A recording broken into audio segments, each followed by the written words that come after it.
माऊली, गेल्या जन्मामध्ये मी बहुधा फार मोठं पुण्य केलं असणार, कारण साक्षात भगवंतानी मला आज दर्शन दिलं. भगवंत म्हणाले, तुझं कल्याण होणार आहे, तू मोठा नशीबवान आहेस, चांगल्या लोकांचा सहवास तुला लाभलाय. अगं माऊली, तुझ्यासारख्यांचा सहवास, जिचा माझ्या मस्तकावर सदा आशीर्वाद आहे, आणि म्हणून तर माझं सगळं बरं चाललंय ना.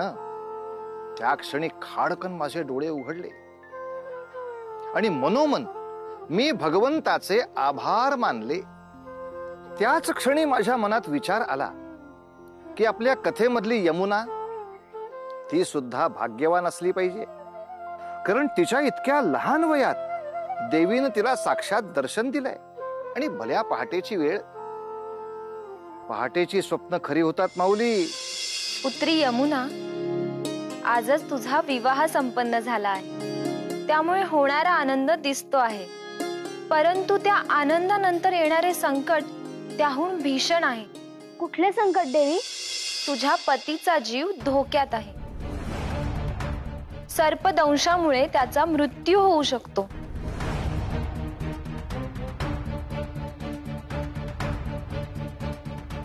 नाही देवी, असं नका म्हणू. दया करा देवी, काहीतरी उपाय सांगा. शांत हो पुत्री, मी सांगते तसेच कर. त्या सर्पाला प्राशन करण्यासाठी दूध ठेव व एक करा देखील, ज्यात तो सर्प प्रवेश करेल. त्यानंतर एखाद्या वस्त्राने त्याचे मुख बंदिस्त कर व महत्वाचे म्हणजे सकाळी तेच वाण आईला दे. जर असे घडले नाही तर? नाही नाही माते, असेच घडेल. मी शब्द देते तुम्हाला.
देवीने सांगितलं तसंच झाले. हा सर्प माझ्या नवऱ्याला दंश करायला आला. देवीने सांगितले होते. हा हा, दूध ठेवायचे.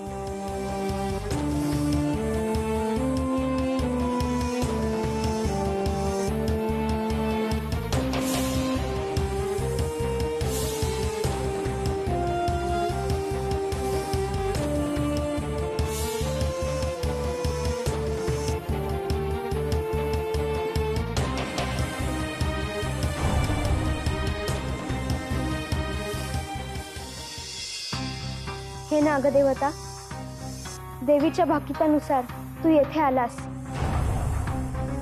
देवीने मला सांगितल्याप्रमाणे तुला इथे दूध ठेवले आहे. त्याचे भक्षण कर आणि त्या मडक्यात जाऊन बस.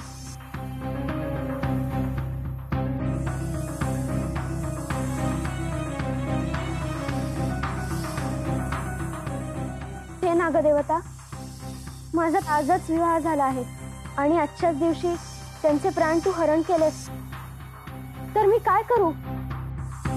माझ्या मैत्रिणी मला चिडवतात. तेच खरं होईल. माझी ही विनंती आहे, तू माझ्या नवऱ्याला दंश करू नकोस. मी प्रार्थना करते, हात जोडते.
काय झालं?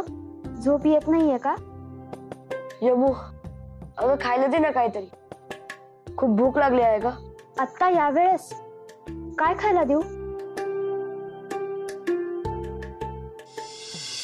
त्या मडक्यात काय आहे? थांब मी बघतो.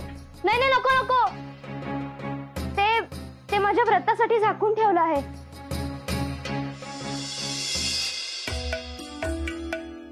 हे घ्या लाडू, सगळे संपवा. मी काय बकासूर आहे का? तुम्हाला भूक लागली होती ना म्हणून.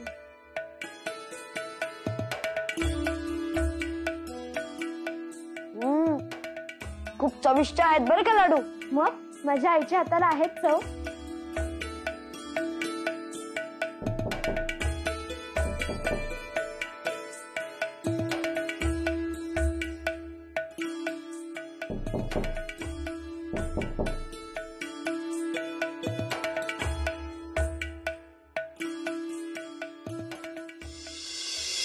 हॅलो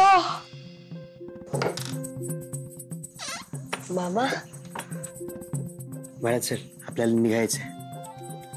मामा, अरे आता माझं लग्न झालं आहे. आता मला बाळा बोललेलं आवडणार नाही. चुकलो बरं का. चारू वासराव चालेल? हो.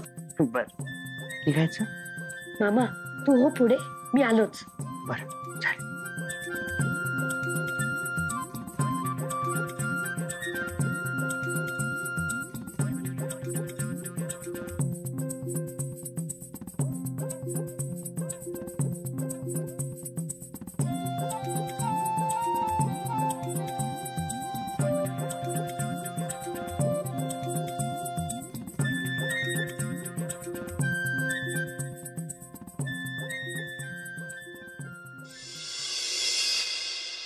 यमू, अगं बघ तरी, सूर्योदय झाला. उठा.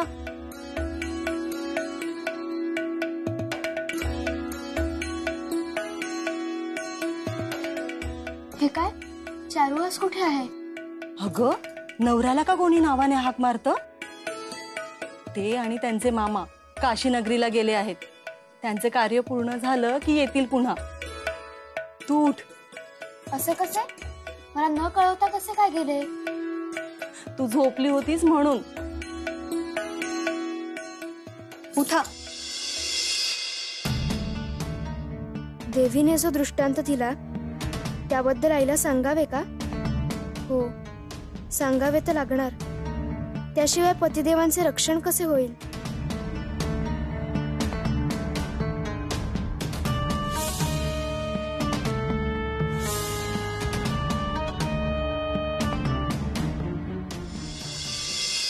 आई, काल की नाही देवीने मला स्वप्नात दृष्टांत दिला आणि सांगितले, सकाळी उठल्यावर तुला हे वाण दे. वाण? दृष्टांत? ती म्हणाली, जर मी हे नाही केले तर माझ्या पतीला धोका आहे.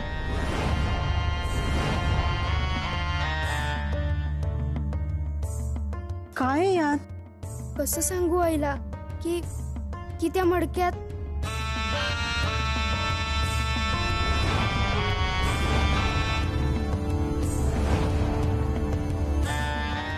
आई सोडू नको, त्याच्यात विषारी सर्प आहे. सर्प?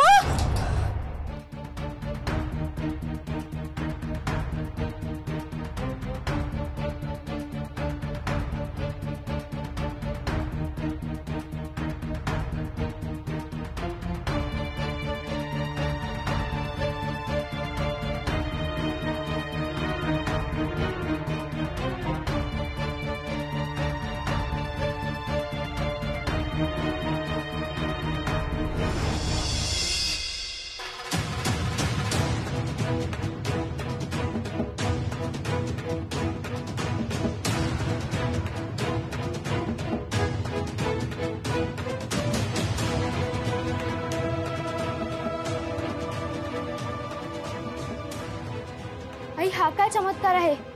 काल मी स्वतः मडक्यात विषारी सर्प बांधून ठेवला होता. काय? विषारी सर्प? काल मला देवीचं स्वप्न पडलं होतं. तिने सांगितलं की माझ्या नवऱ्याला तो सर्प दंश करेल आणि म्हणून तिने मला सांगितलं त्या मडक्यामध्ये तू ते बंदिस्त करून ठेव. म्हणून मी ते केलं. आणि आज आज ह्याचा कंठा झाला.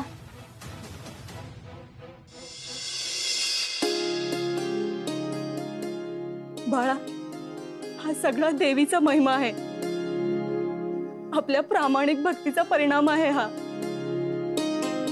हा केवळ कंठा नसून तिचा आशीर्वाद आहे.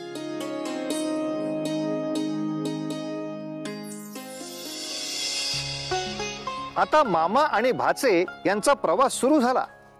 मामा तसा आता मनातून निश्चिंत होता, कारण त्यानं आपल्या भाच्याचं अगदी योग्य ठिकाणी लग्न निश्चित केलं होतं. पण त्याचा काशीचा प्रवास मात्र सोपा नव्हता. त्यांची पायपीट चालली होती. कुठेतरी ते शिधा खायचे, एखाद्या मंदिरात किंवा धर्मशाळेत रात्री मुक्कामाला राहायचे, आणि असं करत करत अखेर ते काशीला पोचले.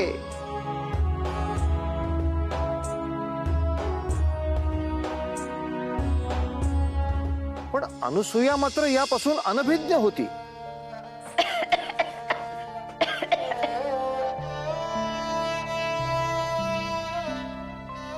अग काय डोळे आहेत की भोक आहेत? इथे अन्न करपलंय आणि तुझं सारं लक्ष त्या अल्पायुषी मुलाकडे.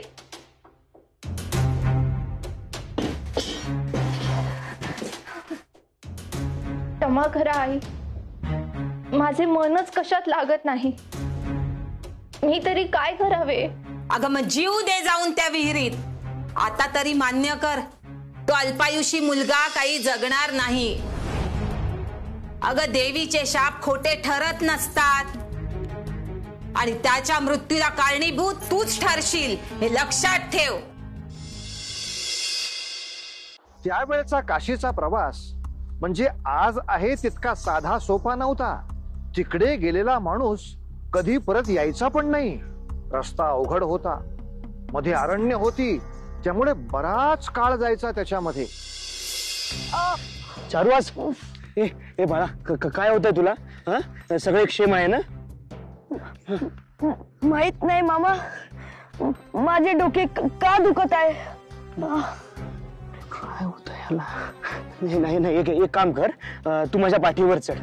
दमला असशील ना बाळा. चारुवास साखरेचं पोतं होणार आणि मामा त्याला घेऊन जाणार. हा, बस ये, बस. बसलास?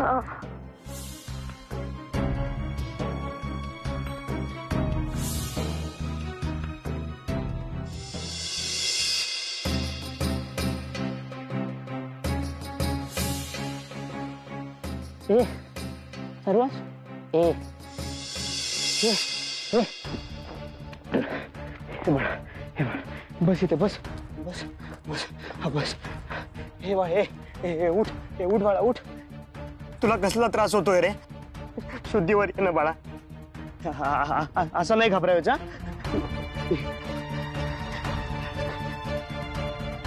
अरे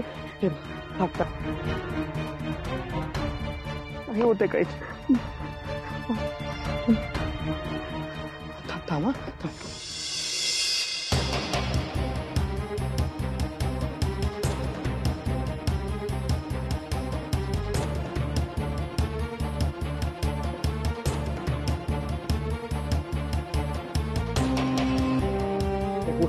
उठ बाळा, उठ.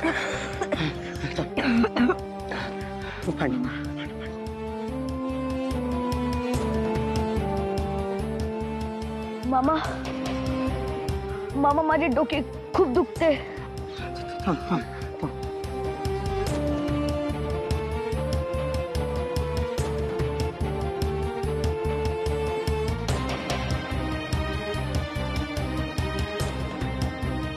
काळजी करू नकोस. आज आपण इथेच विश्राम करू. हे असे कसे घडले आणि कुठला संकेत म्हणावा? जर यमुनेचे शब्द खरे असतील तर चारूला आत्ता होणाऱ्या त्रासाचं कारण नेमकं काय? सावकाश. त्रास होतोच आहे का अजून? थोडं थोडं दुखते आहे. आपण एक काम करूया, इथे नदीमध्ये स्नान करूया आणि मग पुढच्या प्रवासाला जाऊया, म्हणजे थोडा शीण कमी होईल.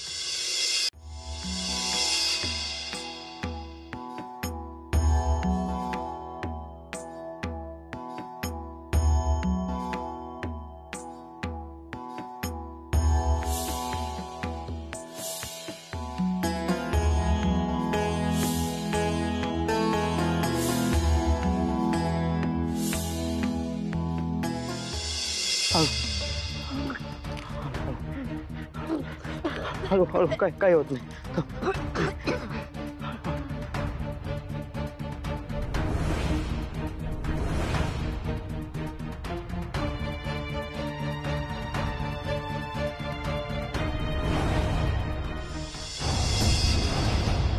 चारू,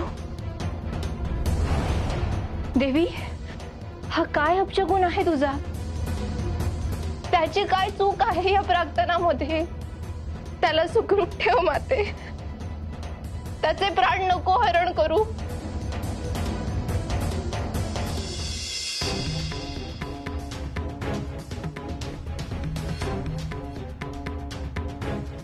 मामा, चारुवास, काय होतं तुला? चारुवास, उठ. असं नको करू रे, अर्ध्यात जाऊ नको. नाही, तू असं अर्ध्यात सगळं सोडून जाऊ नाही शकत. उठणार रे, चालू. उठ रे चारुवास.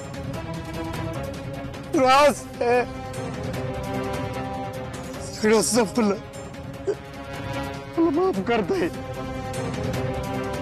मी तुला दिलेलं वचन पूर्ण नाही करू शकतो.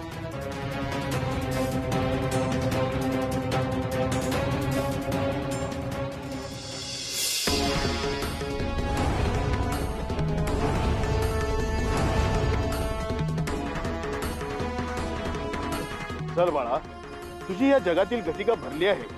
तुला घेऊन जाण्यास आलो आहोत आम्ही.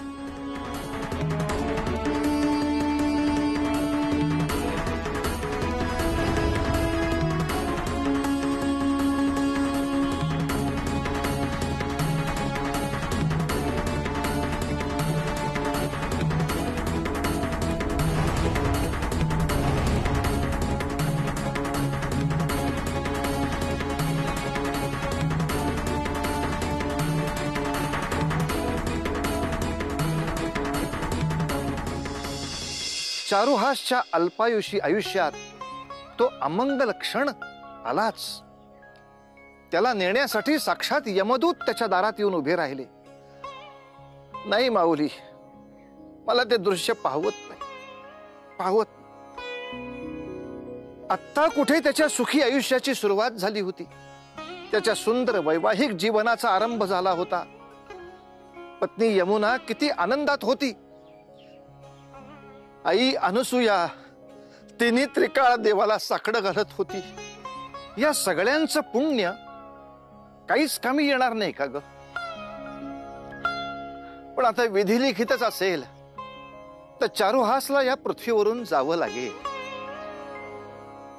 पण हा आघात कसा सहन करतील त्याचे आई वडील कळेलच पुढल्या भागात.